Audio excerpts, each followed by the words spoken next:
ከዚህ በፊት ብዙ ያጋጨናቸው ያልተስማማናቸው ነገሮች ነበሩ።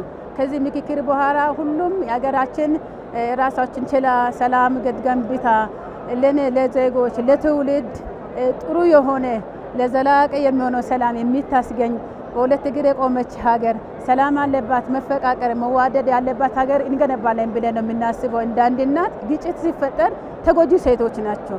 አብዛኛው የምንጎዳው ሴቶች ስለሆነ በዛ ደግሞ ሰላማዊ ሀገር ስትፈጠር ፍቅር አላት ሀገር ስትፈጠር ለዜጎች ለሴቶች ጥሩ መብትና ጥሩ እኩልነት ጥሩ ነፃነት የሚያስመጣ ስለሆነ ይሄ በጣም ጥሩ ምክክርና ጥሩ ለሴቶችም ለወንዶች ለሀገሪቱ ጥሩ የሆነ ግብአት የሚያመጣ ውይይት ስለሆነ በጣም ጥሩ ውጤታማ ነገር እንሆናለን ብዬ አስባለሁ።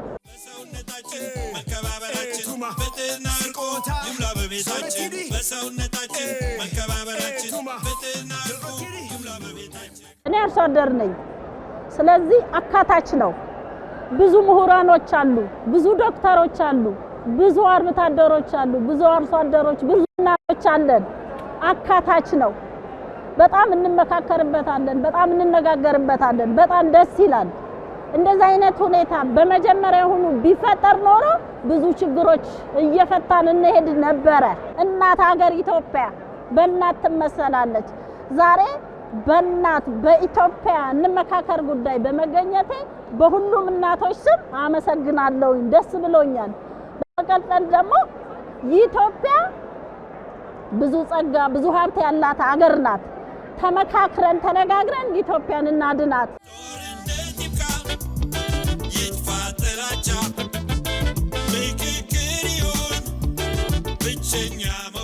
እንደ አንድ ኢትዮጵያዊ ሴት ሳስበው ይሄ ምክክር እስከዛሬ በዘመናችን ከኢትዮጵያ ምስረታ ጀምሮ የሞከርነው አይደለም፣ አዲስ ነው። ተመካክረን ለጋራ የጋራችንን ሁሉን አሳታፊ ሁሉ የሚኮራበት ሁሉ ያዋጣበት ሁሉ የተስማማባትን አዲስቷን ኢትዮጵያን ያሳየናል። አሁን የሚሰማን የሚቆረቆረን ሀገራችን ላይ ምቾት የሚነሳን ነገር ሁሉ በሐሳብ በምክር ወደ መፍትሄ ሄደው የተሻለች ሀገር እናያለን ብዬ ጠብቃለሁ። ይሄ እንደሚሆንም ተስፋ አደርጋለሁ።